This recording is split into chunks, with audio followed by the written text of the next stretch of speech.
लावून आपण पटकन त्यांना कसं ताब्यात घेता येईल ते बघू, किंवा पोलिसांची याच्यामध्ये साथ होती दोघांची आणि तुमच्या मीडियाची पण सगळी साथ होती, त्यामुळे ते लवकर हाती आले.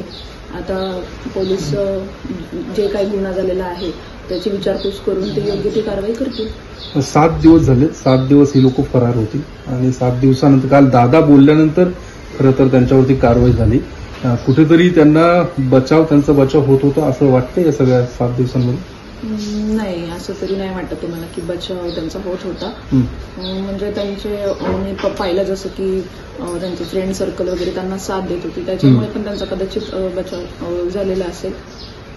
या प्रकरणामध्ये तुमचे पती सुशील अगवणे त्यांना देखील अटक करण्यात आलेली आहे. मात्र तुम्ही काल ज्या पद्धतीने त्यांचा बचाव करून किंवा तुमचं म्हणणं होतं की त्यांच्याकडनं कुठलाही त्रास तुम्हाला नव्हता, मग या प्रकरणामध्ये त्यांना गोवण्यात आलं असं काही वाटतं तुम्हाला? हो, नक्कीच. कारण की आता पोलिसांमध्ये ते म्हणजे आलेलेच आहे, अटक झालेलेच आहे, तर त्यानुसार सगळे त्यांची विचारपूस केली जाईल आणि जो काही योग्य ते त्यांच्यावरती कारवाई दोघांवरती केली जाईल.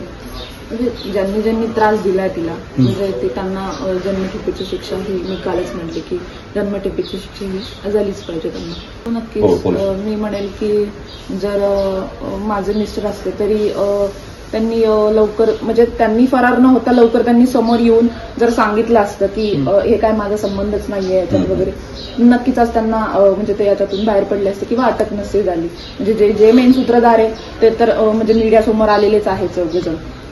ते गुन्हा दाखल झाला कोर्टमध्ये तुझ्या संदर्भात, त्यावेळेस पोलिसांनी कारवाई केली असतं पुढचं वैष्णवीचं प्रकरण घडलं नसतं, असं सगळं प्रकरण झालं असतं?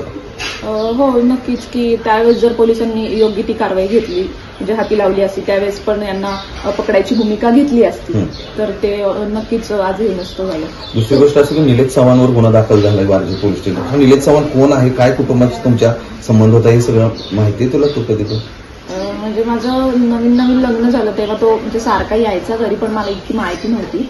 पण नंतर थोड्या काही काळानंतर मला कळलं की ते असे करिश्मा म्हणजे माझे नणंद आहेत त्यांचे फ्रेंड्स आहेत म्हणून, आणि ते कायम माझ्या भांडणामध्ये वगैरे ते असायचे, म्हणजे वैष्णवीच्या म्हणा किंवा आमच्या म्हणा भांडणामध्ये. त्यांनी बाळाला जवळ घ्यायला आले तेव्हा बंदूक दाखवली त्या म्हणजे वैष्णवीच्या नातेवाईकांना असं सांगितलं होतं.